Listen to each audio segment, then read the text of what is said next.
And there are also interferers when rebuilding the collapsed and ruined walls. We must clearly know, even in the process of Jesus Christ, the temple becoming the master within us, and in building a distinct life living with Jesus Christ as master, Satan's interference never ceases, just as there was Amalek in the wilderness and Philistines in Canaan.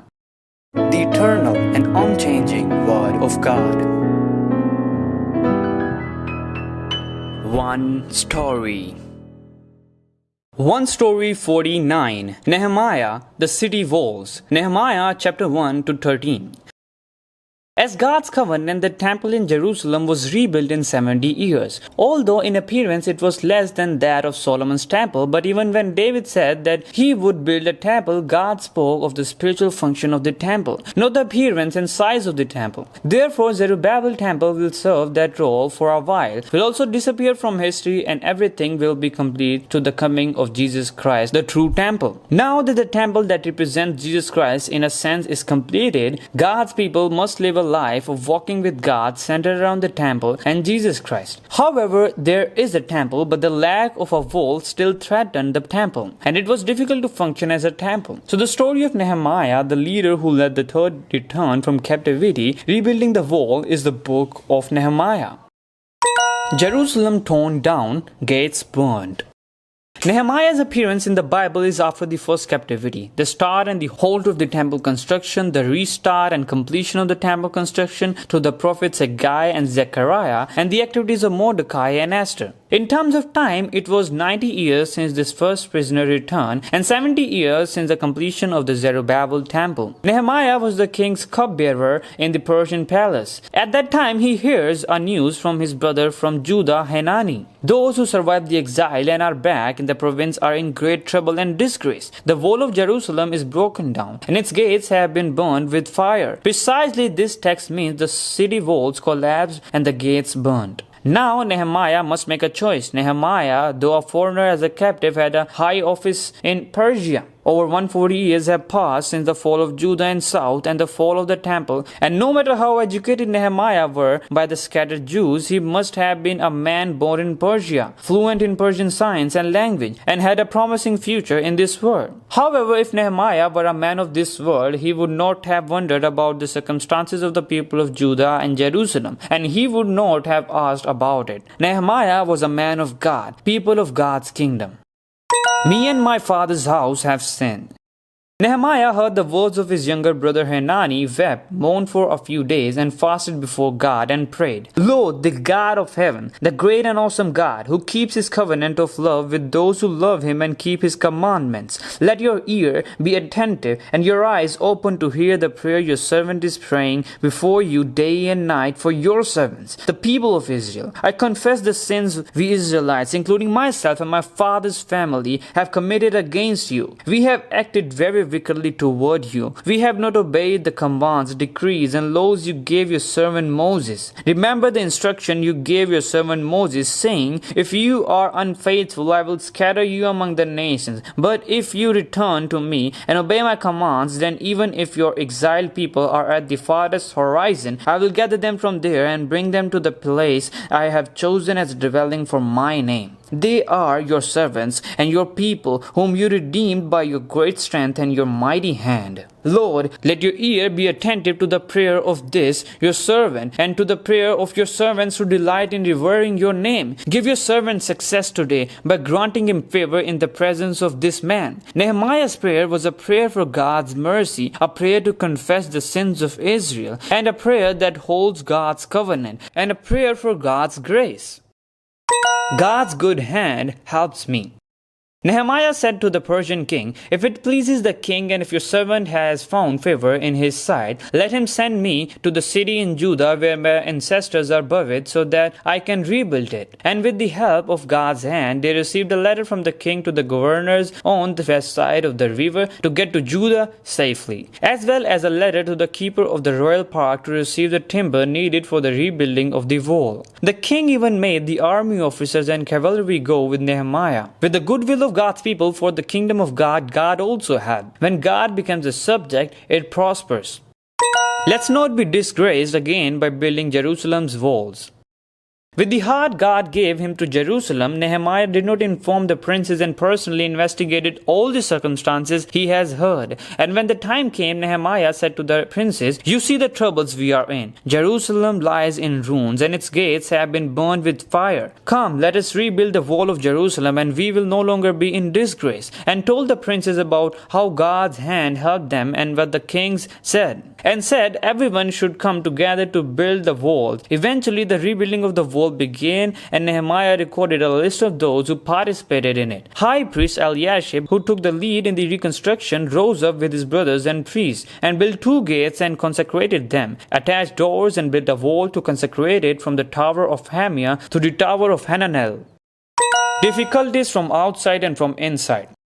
Sanballat the Horonite, Tobiah the Ammonite, and Gazer the Arabian heard the news of the rebuilding of the wall with Nehemiah, and the princes at the center despised Nehemiah, and the princes laughed at him and said, "What is this you are doing? Are you rebelling against the king?" They were very worried when they heard that someone who wanted to make the descendants of Israel prosperous came. Nehemiah told them, "The God of heaven will give us success. We, his servants, will start rebuilding, but as for you, you have no share in Jerusalem or any claim or historic right to it." They also mocked, saying, "What are those feeble Jews doing? Will they restore their wall? Will they offer sacrifices? Will they finish in a day? Can they bring the stones back to life from those heaps of rubble burned as they are? What are they building? Even a fox climbing on it would break down their wall of stones." Regarding their mockery, Nehemiah prayed to God, entrusting it in his hands by saying, "Hear us, our God, for we are despised. Turn their insults back on their own heads. Give them over as plunder in a land of captivity. Do not cover up their guilt or blot out their sins from your sight, for they have thrown insults in the face of the builders." Then the construction of the wall continued, and the wall reached half the height. Then again the Bible showed that the disturbers saw the repairs of Jerusalem's walls had gone ahead, and that the gaps were being closed. They were very angry. They all plotted together to come and fight against Jerusalem and stir up trouble against it. Even this time Nehemiah prayed to God and had a watchman defend at night. This time the people of Judah said, "The strength of the laborers is giving out, and there is so much rubble that we cannot rebuild the wall." And the enemies interfering said, "Before they know it or see us, we will be right there among them and will kill them and put an end to the work." Even the people of Judah who lived near the enemies came from all over and said more than 10 times over, "Wherever you turn, they will attack us." Some of the people of Judah joined them, so Nehemiah encouraged the people to stand with swords, spears, and bows and separated them. Eventually God defeated their schemes. From then on, Nehemiah also had half of his men working, half of them wearing armor, holding spears, shields, and bows. Officials camping behind the people. Those building the city had a sword around their waist. Those with the trumpet was kept near, and everyone was together at the sound of the trumpet. Half of the people who were constructing the wall had spears from dawn to the night, and were told to sleep in Jerusalem with their men at night, stand on the alert, and work during the day. Everyone, including Nehemiah, did not take off their clothes and take their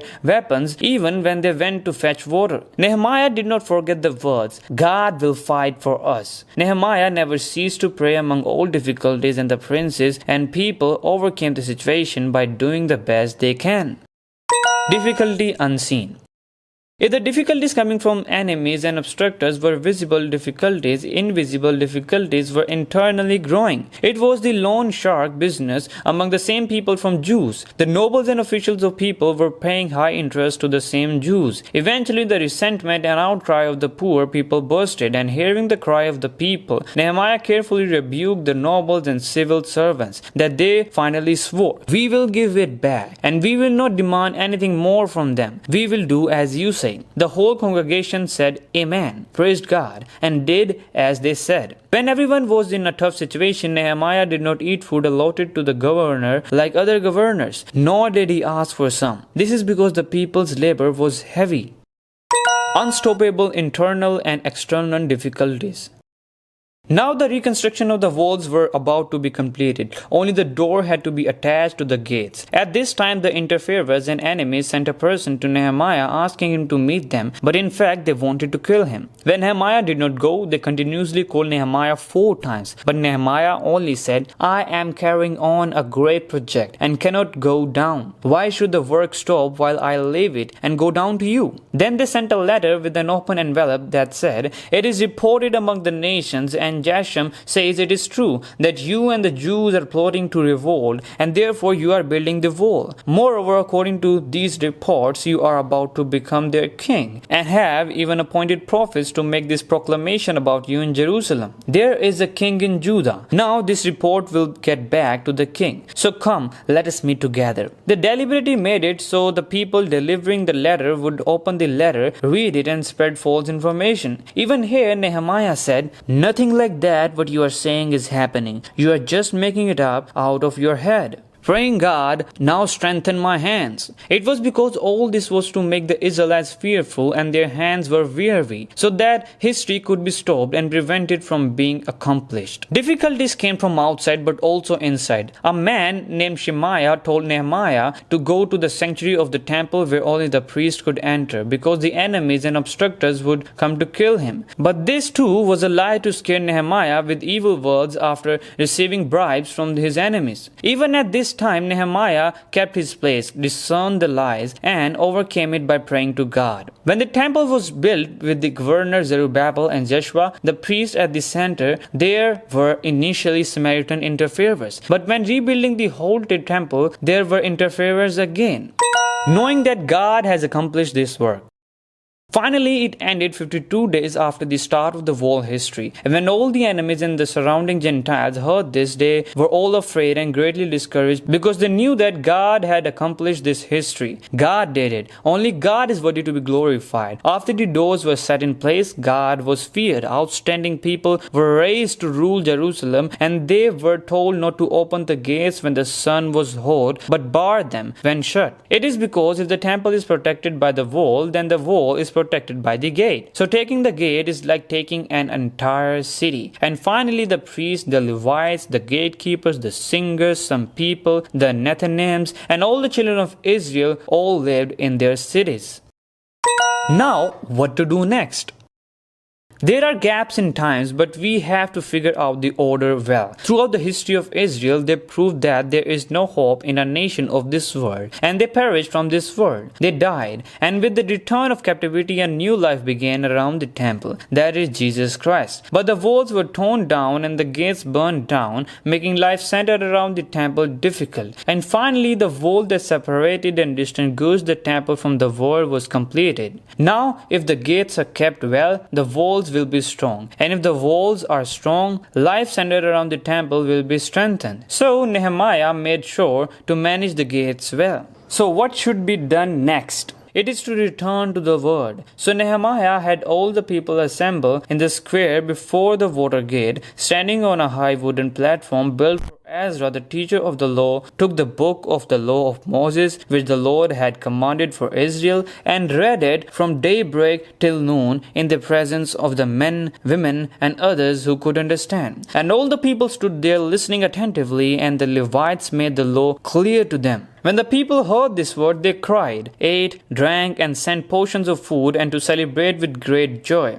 because they understood the words that had been made known to them. And the next day the heads of all the people, the priests and the Levites, together with Ezra, the teacher of law, knew that it was time to observe the Feast of Tabernacle through the word of God. And they kept the Feast of Tabernacle and rejoiced again. Ezra, the teacher of law, read the book of the law of God every day from day one to the last. And they fasted, wearing sackcloths and putting dust on their heads, separated themselves from all foreigners, stood where they were, and read from the book of the law of the Lord their God for a quarter of the day, and spent another quarter in confession and in worshipping the Lord their God. Also the Levites went up to the altar and cried out to God with a loud voice, "You alone are the Lord," proclaiming God and confessing the rebellion history of which the people were constantly rebellion to God, who protected from from the time of Abraham during their life in the wilderness of Exodus and in Canaan. And they clearly declared that because of their sins that they have become slaves in the land that God has given them, and again made and sealed a strong covenant with God.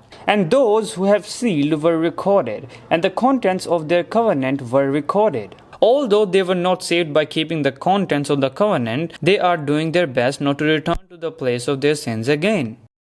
Those who want to live in Jerusalem.